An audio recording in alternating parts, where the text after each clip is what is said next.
UFC pay-per-view week is upon us, so that means it's time to check in with our guy, undefeated UFC lightweight contender, the Olympian, Mark Madsen. So, Mark, we got some big fights going down here on Saturday during the day for us here in North America. So that's kind of fun. So we're going to weigh in on the top 3 fights on the card here in a moment, but we got to check in with you. You got some unfortunate news here, unfortunately. So you were scheduled to take on Drakkar Klose later this month, and it turns out you need to pull out with an injury. So where does this leave you? We're going to see a replacement? That fight going to get rescheduled maybe? I sure hope so. The only thing I know for sure is I am officially without an opponent. I mean, I prepared for Drakkar Klose the last 3 months, and I just learned yesterday, with 3 days left of a complete fight camp, that he's out. He pulled out, and honestly, I don't know what's going to happen from here. Okay, so if there is a situation, you always see these short notice fights in the UFC, would you be willing to take a fight versus basically anyone at this point, or do you still want to be kind of strategic about it? Well, as I'm sitting right here, I'm ready to fight anyone in the world. But I'll let my manager Ali Abdelaziz handle the matchmaking with the UFC, and talk to my team about the right move going from here. I am here on a mission, and I'd like to fight a guy that are in alignment with that mission. Okay, so maybe you can fight one of these guys who's headlining UFC 280 at some point down the road here. So let's get into the event here, Mark. No doubt about it. This is the biggest fight card of the year. I'm absolutely pumped for it. So let's start with that main event. The 155-pound title is on the line. Charles Oliveira coming in at plus 155. Islam Makhachev coming in as a minus 180 favorite. I think we might disagree on this one. So I'll give you my breakdown here. I'm on the underdog, Charles Oliveira.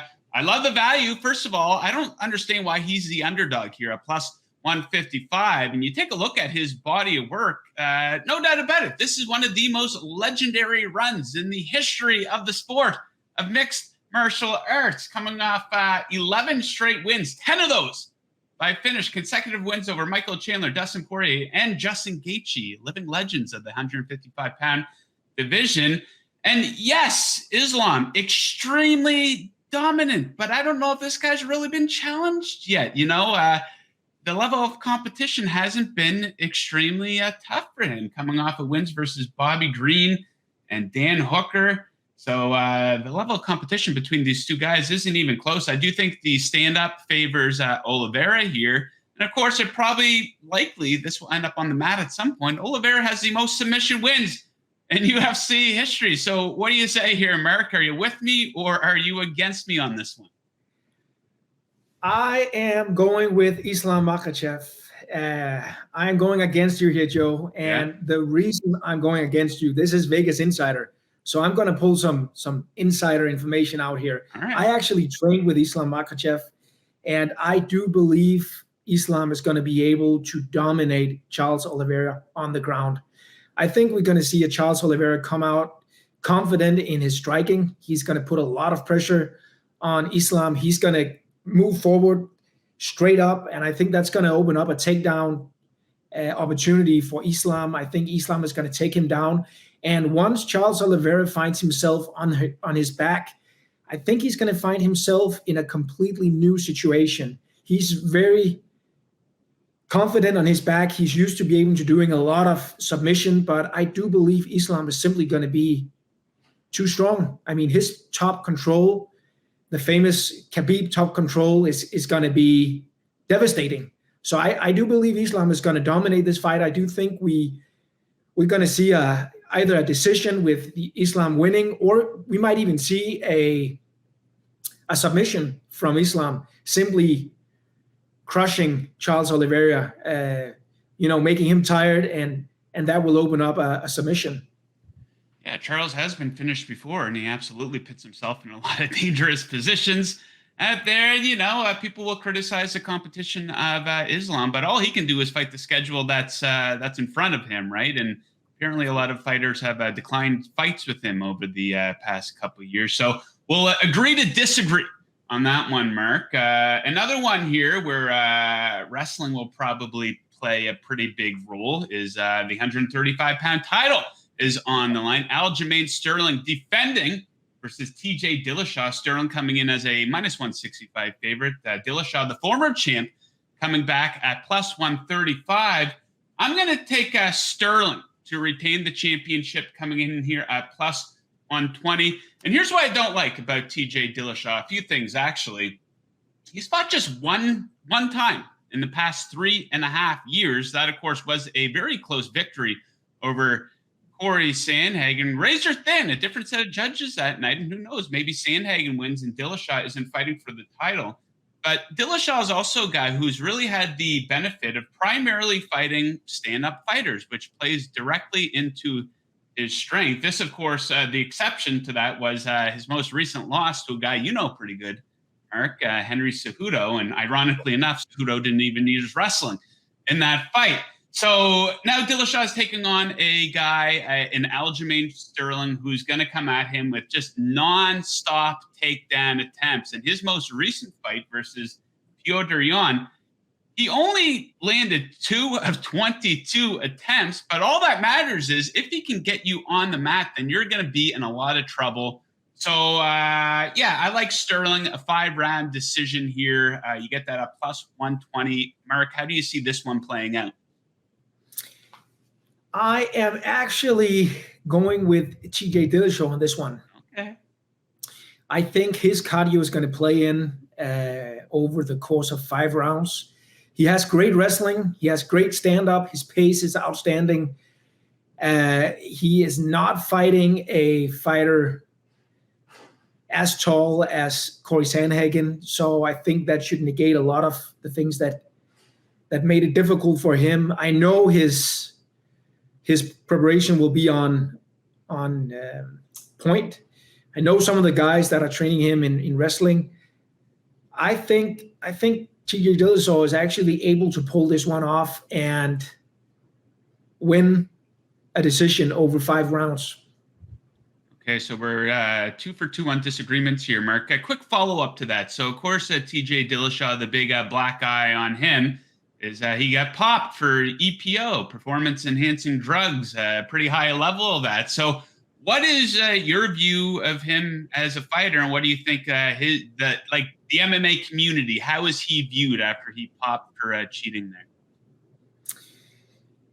Oh, man, it's a good question. And when it comes to PEDs, when it comes to doping, when it comes to performance-enhancing drugs in MMA, I think it's important to keep in mind it is like showing up to a knife fight with a gun. I mean, if you're enhancing yourself using drugs and you show up to a fist fight, it's not like what you would consider in cycling or, other sports.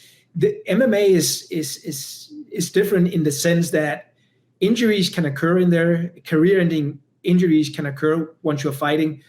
So, I mean, there's no doubt TJ Dillashaw has a bad boy stamp on him, and a lot of the MMA community is wishing that he's going in there and that he'll be the losing guy in this bout. But that being said, I mean, yes, he tested positive for PEDs, but his training regimen is second to none. I mean, I know he is. Everything is scientifically proven when it comes to cardio, when it comes to measuring his performance and his, achieving the goals that he sets in camp. So I think his cardio is really going to come into play in this fight. You have Sterling, Aljamain Sterling, being probably the bigger and stronger guy, which is in the earlier rounds, a force that he can count on. But over the course of 25 minutes, if you have a guy with a pace that TJ Dillashaw is able to keep, I mean, I do believe it's gonna come into play. It's gonna matter. Yeah, and we also have to consider for Dillashaw, he got punished pretty severely. So I'm not going to be one of the guys who's going to continue to drag him through the mud. We're seeing a lot of that this week. Okay, Mark, so let's wrap things up here. A lot of big fights on this card, but maybe the third biggest one here. Maybe we can come to an agreement on this one. Who knows? So we have Petr Yan minus 275 taking on Sean O'Malley, coming back as a pretty big underdog there, plus 225. So O'Malley finally getting thrown into the deep end of the pool. And credit to him for taking the fight. This is a massive step up in competition. I think Yan is the best guy in the division, despite that loss to Aljamain Sterling his last time out. But yeah, I think O'Malley's biting off more than he can chew here. I'm going to take Yan to win by decision, actually. That comes in at even money. So important thing to keep in mind, this is just a 3-round fight. Each of these guys are pretty slow starters. If you go back and watch some of their more recent fights, they like to get a feel for things and try to get their timing down. But ultimately, I feel that Yan is a more well-rounded fighter and flat out just tougher. I don't think O'Malley likes to get hit very much in there. And O'Malley is a guy who really relies on that one big shot, whereas Yan has many more paths to victory. And I think if he chooses to, he can take this one to the mat. You'll recall in the first fight with Aljamain Sterling, he had 7 takedowns in that fight. He was really dominating the wrestling and the grappling in that fight. So, Mark, are we finally in agreement here or what? So, Joe, the thing is, Petr Yan might be the obvious choice here, but I'm actually going to go with Sean O'Malley. Okay. I think you bring up a lot of good points here, but I think this is going to be a stand-up fight. And Sean O'Malley, the way he moves, his feints, his distance management, I think his distance management is actually going to make it very difficult for Petr Yan to take him down. I think his feints and his pure reach is going to make it difficult for a guy like Petr Yan to close the distance. And I know he's coming with a lot of pressure, but if Sean O'Malley is able to, stick and move around, I think there's actually a very, very good chance of what I would call an upset here, because Petr Yan is the favorite, and I mean, based on his prior performance, I would say it's a good bet putting money on Petr Yan, but I would not count Sean O'Malley out. I mean, he has great striking, and he might be able to control the fight in the stand-up. And I don't think Petr Yan, with the distance management Sean O'Malley possesses, I don't think he's going to take him down. So I'm gonna go 3 out of 3.